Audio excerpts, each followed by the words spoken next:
जरा सोचो क्या होता अगर जो भी तुम अपने सपने में देखते और उसे अपनी असली जिंदगी में ले आते। कुछ ऐसा ही होता है आज की कहानी में। कहानी की शुरुआत में हमें एक लड़के को दिखाया जाता है जिसका नाम सैंग्यू होता है। सैंग्यू एक गरीब स्क्रिप्ट राइटर है जिसके पास ना तो कोई जॉब है ना कोई दोस्त है और उसके माता पिता भी दुनिया छोड़कर जा चुके हैं। हालांकि उसकी मेन प्रॉब्लम ये है कि वो 6 महीने से सोया नहीं है, क्योंकि हर बार जब वो ऐसा करता है तो उसे सपनों में एक राक्षस दिखाई देता है जो उसे जान से मार देता है। आज रात सैंग्यू मेट्रो में ट्रेवल करने का सपना देख रहा है, तभी अचानक वही राक्षस उसके सपने में आकर सैंग्यू के बाल पकड़ता है, फिर मेट्रो में छेद करके उसका सिर पटरी से रगड़कर उसे मार देता है। तभी सपने में मरने के बाद उसकी आंखें खुल जाती है और फिर वो कुछ लिखने का इरादा बनाता है, लेकिन तभी अचानक उसका मकान मालिक गेट खड़खड़ाता है और ऐसा दिखावा करता है जैसे वो उसके लिए खाना लाया हो। लेकिन सैंग्यू कमरे की खिड़की से कूदकर भाग जाता है क्योंकि उसके पास किराए के पैसे नहीं थे। जब सैंग्यू रोड पर चल रहा होता है तो उन सभी साइकोलॉजिस्ट और डॉक्टर्स को याद करता है जिनसे उसने अपने सपनों के बारे में बात करी थी, लेकिन सपनों को लेकर सभी का अलग अलग नजरिया था। लेकिन ऐसी एक भी चीज नहीं थी जिससे सैंग्यू की किसी भी तरह की मदद हो सके। वो एक फूड स्टॉल पर रुकता है और एगलेस पैनकेक मांगता है क्योंकि अंडे वाला पैनकेक खाने के लिए उसके पास पैसे नहीं थे। लेकिन फूड स्टॉल का मालिक सैंग्यू पर दया करके उसे फ्री में अंडे वाला पैनकेक दे देता है। जब तक उसका पैनकेक बनके तैयार हो रहा होता है तब तक वो गली के उस पार एक कैफे को देखता है जहाँ हुआर काम कर रही होती है। वो हुआर से बहुत ज्यादा प्यार करता है। वो उससे सालों पहले मिला था जब वो अपने कुछ दोस्तों के साथ क्लब में गया था तो हुआर वहाँ बैंड शो कर रही थी। तभी सैंग्यू को हुआर की आवाज बहुत अच्छी लगी और वो तब से उसके बारे में सोचता रहता है। तभी उसका पैनकेक तैयार हो जाता है और वो उसको मजे से खाने लगता है, लेकिन वो चौंक जाता है जब पीछे से उसका मैनेजर सैंग जी आ जाता है। सैंग्यू उसे देखते ही भागने लगता है और अपना पैनकेक नीचे गिरा देता है। वो ज्यादा दूर तक नहीं भाग पाता और सैंग्यू उसे पकड़ लेता है। फिर वो उसे रेस्टोरेंट में ले जाता है जहाँ सैंग्यू उसे नूडल्स खाते हुए देखता है। वहाँ सैंग्यू उसे डांटता है क्योंकि सैंग्यू ने कॉन्ट्रैक्ट की इज्जत नहीं की और स्क्रिप्ट भी टाइम पर डिलीवर नहीं करी। फिर वो अपने मैनेजर दोस्त को सपने वाली बीमारी के बारे में बताता है और कहता है कि वो कॉन्सेंट्रेट नहीं कर पा रहा, इसलिए स्क्रिप्ट अब तक तैयार नहीं हुई। लेकिन सैंग जी ये सब नहीं सुनता और 10 दिनों में स्क्रिप्ट तैयार करने का ऑर्डर दे देता है। फिर सैंग्यू वापस अपने अपार्टमेंट में जाता है और देखता है कि उसका सामान गेट के बाहर पड़ा है और गेट भी लॉक्ड है। इसका मतलब उसके मकान मालिक ने उसे घर से बाहर फेंक दिया है। फिर वो रात बिताने के लिए एक कैफे में जाता है और लैपटॉप में स्क्रिप्ट लिखने की कोशिश करता है, लेकिन बहुत खतरनाक भूख के कारण कुछ नहीं लिख पाता और आखिर में सो जाता है। फिर अचानक उसके पीछे दोबारा वही राक्षस आ जाता है जो पहले उसके सपने में आया था। वो अपनी जंजीरों से सैंग्यू का गला दबाता है और उसका सिर टेबल पर मारता है। एक बार फिर अपने सपने में मरने के बाद वो सुबह उठता है तो उसे पता चलता है कि उसका लैपटॉप चोरी हो चुका है। उसे सपनों में और हकीकत में कोई डिफरेंस नहीं दिखता। फिर वो सैंग जी को मैसेज करता है और बताता है कि अब वो सुसाइड कर रहा है। सैंग्यू हुआर के कैफे की सामने वाली बिल्डिंग को चुनता है और उसके किनारे पर खड़ा हो जाता है। कूदने की पूरी तैयारी कर लेता है, लेकिन अचानक वहाँ फूड स्टॉल वाला आदमी आ जाता है और उसे बचा लेता है। वो उसे फ्री में खाने के लिए पैनकेक देता है और उसके साथ बैठ जाता है और सैंग्यू को बताता है कि अब जब भी तुम अपना सपना देखो तो तुम्हें आई एम ड्रीमिंग बोलना है, इससे तुम फौरन अपने सपने से बाहर आ जाओगे। सैंग्यू देर रात तक छत से हुआर को देखता रहता है। रात को अपना फोन बेच देता है ताकि उसे कुछ पैसे मिल जाएं और वो उन पैसों से खाना खरीद सके। फिर सैंग्यू एक स्टोर में जाता है और वहाँ कुछ चीजें चुराने की कोशिश करता है, लेकिन अपना मन बदल लेता है जब उसे पता लगता है कि उसे देखा जा रहा है। फिर वो खाना खरीदता है और स्टोर के बाहर बैठकर खाता है। अचानक सैंग्यू चौंक जाता है जब हुआर वहाँ आ जाती है। उसे लगता है कि ये सच है, लेकिन तभी वो राक्षस में बदल जाती है और राक्षस सैंग्यू को कांच की तरफ धक्का देना शुरू कर देता है। वहीं दूसरी तरफ स्टोर मैनेजर को लगता है जैसे सैंग्यू को किसी तरह का पैनिक अटैक आया हो। राक्षस सैंग्यू को उठाकर अपनी तलवार से मारता है और उसे कांच की खिड़की से स्टोर के अंदर फेंक देता है। सैंग्यू फूड स्टॉल वाले आदमी की बात को याद करता है, तलवार को पकड़े रहता है और कहता है आई एम ड्रीमिंग। तभी वो सपने से बाहर आ जाता है और उसके हाथों में राक्षस की तलवार आ जाती है। सैंग्यू स्टोर मैनेजर की बुलाई हुई एम्बुलेंस के आने से पहले वहाँ से भाग जाता है। फिर तलवार को सुरक्षित अपने पास रख के रात एक पार्क में बिताता है। अगली सुबह फिर वो उस तलवार को बेचने एक एंटीक शॉप में जाता है। सारे दुकानदार उस तलवार को खरीदने के लिए बहुत उत्सुक हो जाते हैं। तभी उसे लगता है कि उसके हाथ बहुत कीमती चीज लगी है। फिर सारी दुकानों में जाने के बाद फाइनल में वो एक दुकानदार से बार्गेनिंग करके तलवार को 20,000 में बेच देता है। सैंग्यू बिना टाइम वेस्ट करे सारे पैसे खर्चना शुरू कर देता है। लैपटॉप खरीदता है, अच्छे रेस्टोरेंट में खाना खाता है और एक फैंसी होटल में रहता है। सैंग्यू शेविंग करके अपना लुक अपग्रेड करता है और चिकना बन जाता है। जैसे ही रात होती है वो नींद की कुछ गोलियां लेता है और सपना आने का इंतजार करता है। ये सपना भी उसे उसी होटल में आता है जहाँ वो रुकता है, इसलिए वो अपना कमरा छोड़कर कॉरिडोर में घूमने लगता है। फिर वो एक फ्लावर पॉट को उठाता है और कहता है आई एम ड्रीमिंग, लेकिन कुछ नहीं होता। वो थोड़ा और पता लगाने की कोशिश करता है, लेकिन तभी अचानक दीवार तोड़ के वापस वही राक्षस आ जाता है और एक सोने की कुल्हाड़ी लेकर उसका पीछा करता है। राक्षस उसे कुल्हाड़ी से मारता है और इधर उधर फेंकता है, जिससे उसे काफी चोट लगती है। लेकिन थोड़ी देर बाद सैंग्यू कुल्हाड़ी पकड़ लेता है और जल्दी से कहता है आई एम ड्रीमिंग। एक बार फिर वो अपने हाथों में राक्षसी कुल्हाड़ी लेकर जागता है और उसके सारे घाव भी ठीक हो जाते हैं। जाते हैं। अगली सुबह वापस वो उसी दुकानदार को कुल्हाड़ी बेच देता है और पैसों को तुरंत खर्च कर देता है। आज रात को वो एक नई चाल चलता है। वो सोने से पहले एक किताब में पुराने जमाने के म्यूजियम्स की तस्वीरें देखता है ताकि वो म्यूजियम उसके सपने में आ सके, और उसकी चाल काम कर जाती है क्योंकि सपने में वो उसी म्यूजियम में पहुंच जाता है। सैंग्यू चारों ओर देखता है, सभी एंटीक चीजों को घूरता है, सबकी प्राइस देख के सबसे महंगी चीज चुनता है और राक्षस के आने का वेट करता है। इस बार राक्षस एक मशीन गन लेकर आता है जो सैंग्यू के प्लान के बिल्कुल ऑपोजिट था। सैंग्यू दौड़ना शुरू कर देता है और गोलियों से खुद को बचाता है, लेकिन आखिर में राक्षस उसे पकड़ लेता है और मार देता है। सैंग्यू वापस अपने होटल के बेडरूम में आ जाता है। वो उस काम को अधूरा नहीं छोड़ना चाहता था, इसलिए जल्दी से वो नींद की गोली लेता है और वापस सपने में चला जाता है। वो फिर से दौड़ना शुरू कर देता है और इस बार एक लंबी छलांग लगा के दोनों एंटीक चीजों को पकड़कर तुरंत कहता है आई एम ड्रीमिंग, और अपने होटल के बेडरूम में दोनों चीजों को ले आता है और अपने काम में कामयाब हो जाता है। इस बार सैंग्यू खजाने को प्रोफेशनल एंटीक डीलर्स के पास ले जाता है ताकि वो अमीर लोगों से बिजनेस करे, ज्यादा प्रॉफिट कमाए और अपना एक एम्पायर खड़ा कर सके। उसे उस खजाने के बदले में $2 मिलियन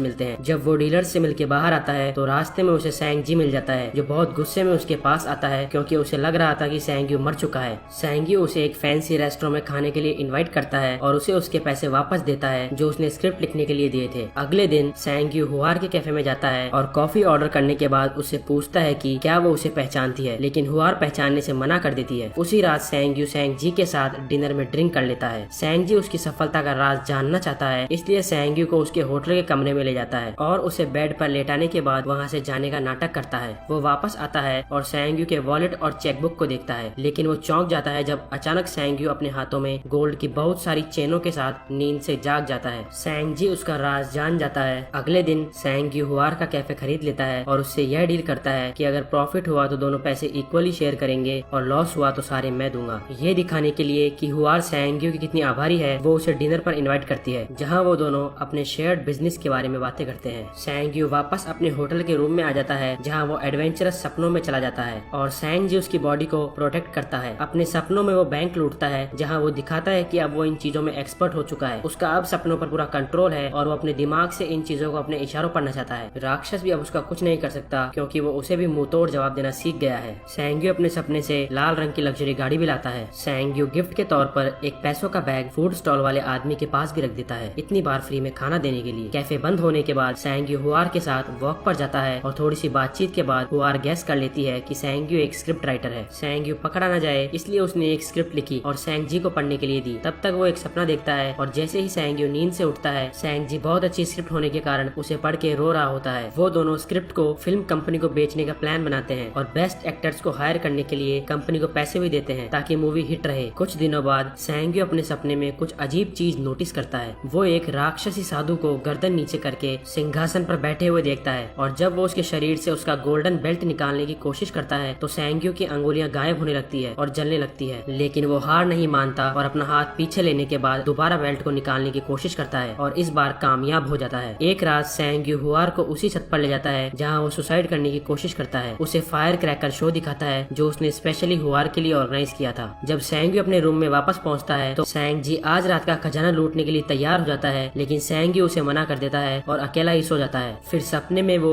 एक बहुत लंबी और खाली बिल्डिंग में पहुंचता है जहां बालकनी में कोई उसका इंतजार कर रहा होता है। जैसे ही सैंग्यू उसके पास जाता है तो देखता है कि वो बिल्कुल उसका हमशक्ल है। तभी अचानक सैंग्यू अपने सपने से बाहर आता है और अपने कंधे और चेहरे पर नए जले हुए निशान देखता है। अगले दिन सैंग्यू फूड स्टॉल वाले आदमी के पास कोई नई सलाह लेने जाता है, लेकिन फूड स्टॉल के पास पहुँचते ही उसके साइड में एक वैन आती है और कुछ बदमाश उसे किडनैप कर लेते हैं। जब वो उसके सिर से बैग हटाते हैं तो सैंग्यू को पता चलता है कि बदमाशों ने उसे चारों तरफ से घेर लिया है। उन बदमाशों का लीडर चैंग जी होता है। जब चैंग जी पैसे लेकर आता है तो चैंग जी के आदमी उससे पैसे भी ले लेते हैं और उसे भी किडनैप कर लेते हैं। अब सैंग्यू के पास बचने का और कोई चारा नहीं बचता, इसलिए वो बेहोश सैंग जी के साथ सारे बदमाशों को अपने अपार्टमेंट में ले जाता है जहाँ वो उनको अपने खुफिया कमरे में रखी एंटीक, यूनिक और महंगी चीजें दिखाता है। लेकिन तभी हुआर सैंग्यू से मिलने उसके अपार्टमेंट पे आ जाती है। जैसे ही वो लिफ्ट से बाहर निकलती है एक बदमाश उसके सिर पर भी बैग डाल के उसे भी किडनैप कर लेता है और उसी जगह ले जाता है जहाँ सैंग्यू को रख रखा था। चैंग जी हुआर को परेशान करता है और सैंग्यू को उकसाता है और तभी सैंग जी को होश आ जाता है। हुआर चैंग जी को लात मारती है लेकिन वो बच जाता है। सैंग्यू भी बदमाशों को दांत से काट लेता है और तीनों बच के भाग जाते हैं। तीनों ज्यादा दूर तक नहीं भाग पाते क्योंकि सैंग्यू के बहुत ज्यादा खून आ रहे थे। फिर जल्दी से सैंग जी बदमाशों को पकड़ लेता है और आगे नहीं जाने देता ताकि सैंग्यू और हुआर भाग सके, लेकिन दोनों बदमाश ट्रेंड थे और सैंगजी अकेला था, इसलिए दोनों ने मिलके सैंगजी को जान से मार दिया। जैसे ही सैंगयू और हुआर सीढ़ियों से ऊपर पहुंचते हैं, एक बदमाश उन्हें पकड़ लेता है और वो दोनों के साथ मारपीट करता रहता है। थोड़ी देर बाद सैंगयू अचानक खुद को बहुत सारे खंडरों में पाता है, जहाँ वो काले पानी से ढका हुआ होता है, जो हिलने डुलने पर जल्द ही उसकी पूरी बॉडी से हट जाता है। चारों ओर देखने के बाद वो एक चमकते हुए गेट को छूता है, जिसमें दिखाया जाता है कि उस रात स्टोर के बाहर से उसे एम्बुलेंस में ले जाया गया था। जब ये खत्म हो जाता है तो वहाँ से बाहर निकलने के लिए वो आई एम ड्रीमिंग कहता है, लेकिन